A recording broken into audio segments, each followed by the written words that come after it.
नमस्कार। आज हम एक खास विषय पर बात कर रहे हैं। माधुरी नाम की एक हथनी है जो वापस कोल्हापुर जा रही है जी।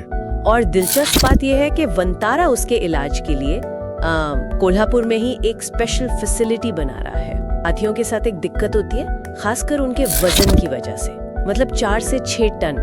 बहुत ज्यादा वजन होता है। हाँ, तो इतनी भारी बॉडी के साथ जब वो सख्त जमीन पर चलते हैं ना, तो उनको कई हेल्थ प्रॉब्लम्स हो जाती हैं। सही बात है। और इसी के समाधान के लिए ये जो नया सेंटर बन रहा है, उसका मेन अट्रैक्शन है एक स्पेशल हाइड्रोथेरेपी पूल। तो आइए जरा इसी पर बात करते हैं कि भाई ये कैसे काम करेगा, क्यों इतना जरूरी है। जरूर। मतलब सोचिए, जब वो लगातार सख्त जमीन पर चलते हैं या खड़े रहते हैं तो उनके जोड़ों पर कितना दबाव पड़ता होगा। जाहिर है, बहुत ज्यादा। इसी से फिर वो अर्थराइटिस, मतलब जोड़ों में सूजन और दर्द, ये सब आम हो जाता है। बिल्कुल। और सिर्फ जोड़ों की बात नहीं है, उनके पैरों के जो तलवे होते हैं ना, हाँ। उनमें भी दरारें पड़ जाती हैं। हाँ, ये भी एक बड़ी समस्या है, जिनसे खून भी आ सकता है और फिर उनमें गंदगी फंस जाए तो इन्फेक्शन का भी डर रहता है। बिल्कुल सही। यहाँ ये समझना काफी दिलचस्प है कि कैसे इन इतने विशाल जानवरों की सेहत सीधे उनके आसपास के माहौल से, खासकर जमीन कैसी है उससे जुड़ी हुई है। हाँ, उनके शरीर को नरम, थोड़ी कुशन वाली जमीन चाहिए होती है। ये जो सख्त इंसानों की बनाई सतहें, इनका बुरा असर साफ दिखता है, जोड़ों से लेकर पैरों के तलों तक, जैसा आपने बताया। तो फिर ये हाइड्रोथेरेपी पूल ये कैसे मदद करता है? मैंने सुना है इसमें गर्म पानी होता है। हाँ। और वो पानी के उछाल से वजन कम लगता है। हाँ हाँ, बिल्कुल। यही इसका सबसे बड़ा कमाल है। पानी का जो उछाल होता है, बायोंसी जिसे कहते हैं, हाँ। वो हाथी के शरीर के वजन को लगभग 70% तक कम कर देता है। 70%? जी हाँ। सोचिए, अगर कोई हाथी 5 टन का है तो पानी में उसे सिर्फ 1.5 टन जैसा महसूस होगा। अरे वाह। तो इससे होता यह है कि माधुरी बिना दर्द के अपने जोड़ों को हिला पाएगी, थोड़ी एक्सरसाइज कर पाएगी। अच्छा। लेकिन बात सिर्फ वजन कम होने की नहीं है। गर्म पानी जो है वो ब्लड सर्कुलेशन को भी बेहतर बनाता है। ओके। जिससे जोड़ों की अकड़न कम होती है और जो पोषक तत्व हैं वो उन हिस्सों तक बेहतर पहुंचते हैं जहां चोट या दर्द है। अच्छा, तो मतलब डबल फायदा हो गया, वजन भी कम लगा और सर्कुलेशन भी बेहतर हुआ। और वो पानी का जो प्रतिरोध होता है उससे मांसपेशियों पर भी कुछ असर पड़ता होगा। निश्चित रूप से।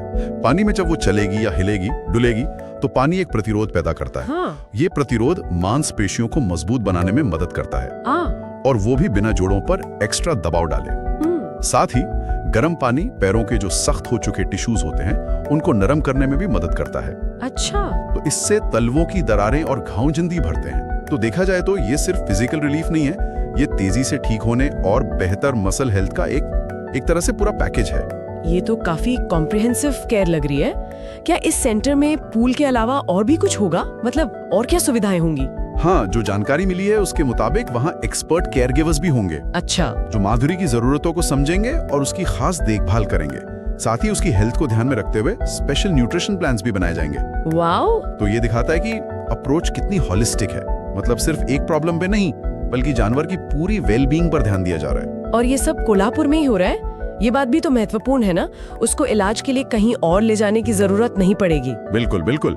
देखभाल का लोकल होना बहुत मायने रखता है, खासकर इतने बड़े जानवर के लिए। हाँ। इससे ये पक्का होता है कि माधुरी को ट्रांसपोर्ट के स्ट्रेस से नहीं गुजरना पड़ेगा, वो अपने जाने पहचाने माहौल के करीब रहेगी। सही बात है। और अगर हम इसे थोड़ी बड़ी पिक्चर में देखें तो ये दिखाता है कि एक अकेले जानवर की भलाई के लिए कितना बड़ा इन्वेस्टमेंट किया जा रहा है। हाँ, ये तो है। हालांकि यहाँ एक सवाल ये भी उठता है कि क्या इस तरह की जो बहुत स्पेसिफिक और शायद महंगी देखभाल है वो हर जरूरतमंद जानवर के लिए संभव है, या फिर ये संसाधन सेंट्रलाइज्ड एक्सपर्ट सेंटर्स में बेहतर इस्तेमाल हो सकते हैं? ये एनिमल वेलफेयर में एक बड़ा सोचने वाला पॉइंट है। ये बात तो सोचने वाली है। खैर, तो कुल मिलाकर देखें, वंतारा का ये जो डेडिकेटेड सेंटर है और खासकर ये हाइड्रोथेरेपी पूल, ये माधुरी को कोल्हापुर में ही एक बेहतर सेहत और बेहतर क्वालिटी ऑफ लाइफ देने की एक बहुत महत्वपूर्ण कोशिश है। जी। ये हाथियों की उन खास हेल्थ प्रॉब्लम्स का एक टारगेटेड और काफी एडवांस्ड समाधान है जो अक्सर इंसानी संपर्क या कैप्टिव माहौल की वजह से पैदा होती हैं। हाँ, और ये घटना ना पशु कल्याण के प्रति हमारी जो समझ विकसित हो रही है उसे भी दर्शाती है। सही। हम सिर्फ जानवरों को जिंदा रखने से आगे बढ़कर उनकी जो जटिल शारीरिक और शायद मनोवैज्ञानिक जरूरतें हैं उनको पूरा करने के लिए अब रिसोर्स लगा रहे हैं। खासकर उन बड़े जानवरों के लिए जिनकी देखभाल काफी चैलेंजिंग होती है। ये संरक्षण और देखभाल के नजरिए में एक छोटा लेकिन महत्वपूर्ण बदलाव का संकेत है, और यहाँ सुनने वालों के लिए भी एक विचार है। जब हम माधुरी जैसे एक जानवर के लिए इतनी खास, इतनी पर्सनल सुविधा देखते हैं, तो ये उन जानवरों के प्रति हमारी सामूहिक जिम्मेदारी के बारे में क्या कहता है, जो हमारी एक्टिविटीज और हमारे बनाए माहौल से सीधे प्रभावित होते हैं। हमारी ये जिम्मेदारी कहाँ तक जाती है?